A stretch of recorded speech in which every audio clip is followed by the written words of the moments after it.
Doctor Rahul Sharma भी हमारे साथ। डॉक्टर राहुल, क्या वजह आप मानते हैं कि आईएमए ने नई एडवाइजरी में कहा है कि डॉक्टर्स ऐसे सिम्टम वाले पेशेंट्स को एंटीबायोटिक्स ना फिलहाल सजेस्ट करें? इसे जरा समझाएं।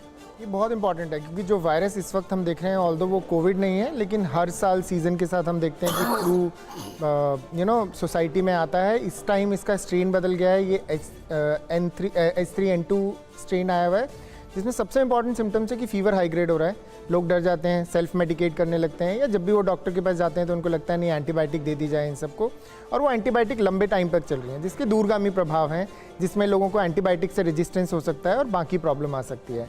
एंड दूसरी सबसे इंपॉर्टेंट चीज़ क्यों ये एडवाइजरी जारी की गई है, क्योंकि हमने ये देखा है जब भी वायरल इन्फेक्शन एक बार पेशेंट को होता है, इट इज़ पॉसिबल कि 1 या 2 हफ्ते के बाद उसको सुपर इम्पोज बैक्टीरियल इन्फेक्शन हो जाए। सो ये बहुत ज़रूरी है कि हम एंटीबायोटिक को कंजर्व करके और बचा के रखें, ताकि जब उनको ट्रूली इसकी ज़रूरत है तब उनको एंटीबायोटिक दी जाए।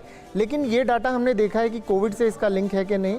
बहुत पेशेंट्स को हमने देखा, और एक रफ डाटा जो हमने निकाला अपने यहाँ से, 30 से 40% लोगों को इर्रेस्पेक्टिव ऑफ उनकी सीवियरिटी ऑफ डिसीज़ जो कोविड में हुई थी, वो माइल्ड थे या मॉडरेट थे या सीवियर थे, उनको एलर्जीज़ की प्रॉब्लम हो गई है और उनको फ्रीक्वेंट इन्फेक्शंस हो रहे हैं जो जल्दी से नहीं जाते हैं। जैसे लोगों को ब्रोंकाइटिस में होता है या एस्थमा में होता है कि एक बार उनको इन्फेक्शन लग रहा है और उसको जाने में बहुत टाइम लग रहा है, और ये बग पर से इसकी वजह से भी लोगों में खांसी लंबे टाइम तक रह रही है। और इस खांसी में जो सबसे बड़ी प्रॉब्लम आ रही है कि ICMR ने ऑल्दो एडवाइजरी जारी की है 3 हफ्ते की, लेकिन 2 हफ्ते से ज़्यादा की खांसी में इंडिया जो कि एक एंडेमिक कंट्री है टीबी के लिए, तो हमें वो स्क्रीन कराना जरूरी है। तो जस्ट बिकॉज कि हमने ये बोल दिया कि 3 हफ्ते तक खांसी रहेगी, इसका मतलब ये नहीं कि डॉक्टर को नहीं दिखाना है, डॉक्टर को दिखाना है, चेकअप कराना है, लेकिन यस एंटीबायोटिक से जितना हो परहेज करना है। जी जी डॉक्टर राहुल, सवाल मेरा आपसे है, होली का त्योहार है, ऐसे में लोग रंगों से खेलेंगे, भीगेंगे भी इस दौरान, और एक बार फिर से हम देखेंगे शायद इन केसेस में इजाफा हो, खासतौर पे बच्चों में। तो ऐसे में क्या कुछ सावधानी उन्हें बरतनी होगी ताकि ऐसे केसेस अब और ना ज़्यादा बढ़े?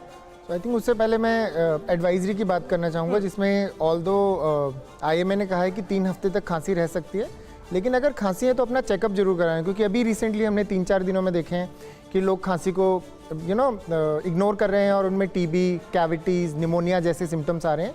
तो अगर आपकी खांसी है तो एक बार चेकअप कराना बहुत ज़रूरी है। एज़ फार एज होली के त्यौहार की बात है, तो हम सब लोग होली के त्यौहार में पानी और रंग का उपयोग करते हैं, और हमने देखा है कि एलर्जीज में सबसे ज़्यादा डस्ट, पोल्यूशन, जितने भी गुलाल हैं या ठंड है, उसकी वजह से निमोनिया लगने का रिस्क बढ़ सकता है। एंड कंसीडरिंग कि वायरल अभी चल रहा है, वायरल के बाद जैसे कि मैंने पहले भी बताया कि सेकेंडरी निमोनिया इन्फेक्शन होने के चांसेस बढ़ जाते हैं। तो जितना हो इन चीज़ों से परहेज करें, हर्बल चीज़ें का उपयोग करें, और बहुत ज़्यादा बड़े तरीके से होली ना खेलें, बहुत ज़्यादा देर भीगे ना रहें। डॉक्टर राहुल, अगर आप स्ट्रेस में हैं, कोई फिजिकल एक्टिविटी आपकी नहीं हो रही है, या फिर आपका इम्यून सिस्टम जो है वो वीक है, क्या ऐसे लोगों को कार्डियक अरेस्ट आने के चांसेस हैं? और अगर ऐसा है तो उन्हें अभी से सावधान होने की जरूरत है, क्या उन्हें करना चाहिए? आई थिंक कार्डियक अरेस्ट का जो सिंपल अगर हम बेसिक भाषा में समझे, तो हार्ट पे किसी भी तरह का अगर स्ट्रेस आ रहा है, वो स्ट्रेस एंग्जाइटी से आ रहा है, वो स्ट्रेस बीमारी से आ रहा है, वो स्ट्रेस वीकनेस से आ रहा है, या वो स्ट्रेस इम्यूनोमॉड्यूलेशन से आ रहा है।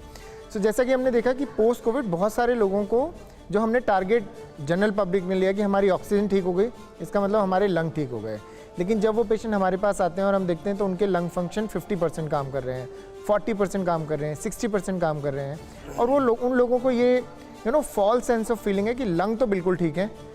स्टेरॉइड लिया उन लोगों ने, इनएक्टिविटी रही, ओबेसिटी हो गई, सेडेंट्री लाइफस्टाइल हो गया, जिससे बॉडी में मेटाबॉलिक चेंजेस आ गए, जिसमें sleep apnoea, lipid profile derangement, और जब ये चीज़ें रहती हैं तो वो धीरे धीरे हार्ट पे स्ट्रेस डाल रही हैं। कुछ लोगों को पहले से माइल्ड हार्ट डिसीज थी जिसको इग्नोर किया जाता है, और एक टाइम के बाद वो मैनिफेस्ट होती है।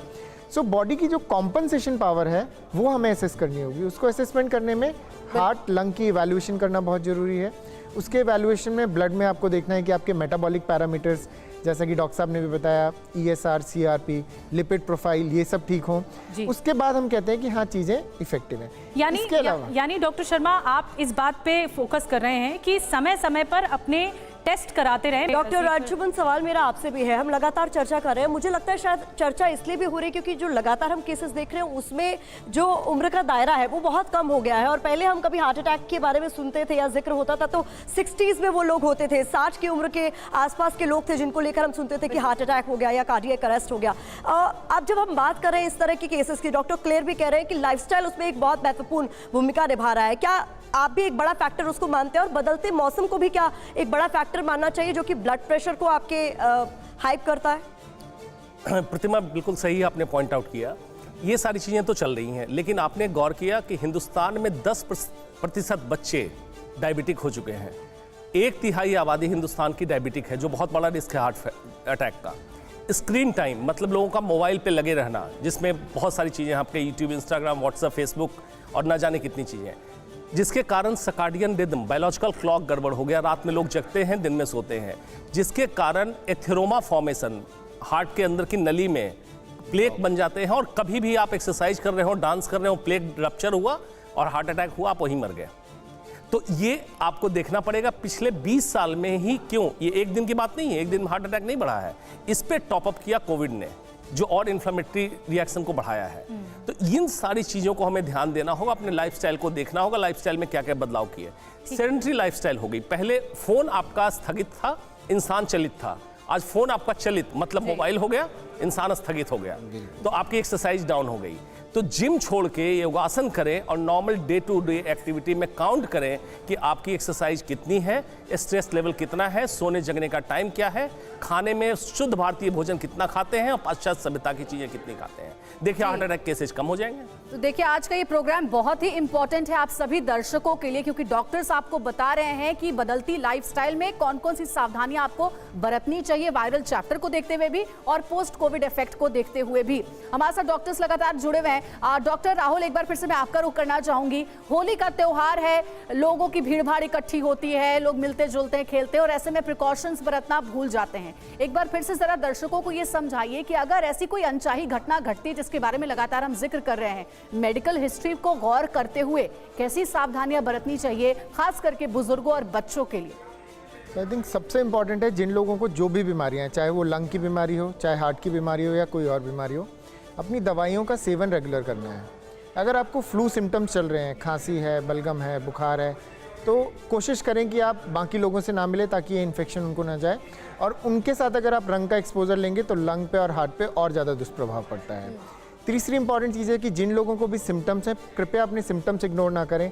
बहुत बार ऐसा हो रहा है, मेरे पास रोज़ फ़ोन आ रहे हैं कि डॉक्टर साहब होली निकल जाने दीजिए तब आके हम दिखाते हैं। ऐसा ना करें, क्योंकि जो दुर्घटनाएं हैं वो कभी भी हो सकती हैं और जैसा कि हमने देखा है कि हर जगह, तो अपने सिम्टम्स बिल्कुल इग्नोर ना करें। जहाँ पर आपको लगता है सिम्टम्स हैं, डॉक्टर के पास जाइए, एटलीस्ट इवैल्यूएट कराइए कि कोई मेजर प्रॉब्लम नहीं हो रही है। चौथी बहुत इंपॉर्टेंट चीज़ है, जो कि फ्लू सीजन चल रहा है, तो फ्लू की भी वैक्सीन मार्केट में अवेलेबल है, जो इंडिया गवर्नमेंट और WHO हर साल नई स्ट्रेन देता है, उसका वैक्सीनेशन लें ताकि फ्लू के चांसेस भी 70% तक कम हो जाए। जी बहुत बहुत शुक्रिया आप तमाम डॉक्टर्स का स्टूडियो में आने के लिए, और जो दो इस वक्त सबसे ज़्यादा परेशान कर रही बीमारियां हैं उस पर प्रकाश डालने के लिए, और क्या कुछ प्रिकॉशंस हैं जिनका ध्यान आपको रखना है इस होली के सीज़न में, त्यौहार के सीज़न में, वो भी हमारे डॉक्टर्स ने आपको बताया।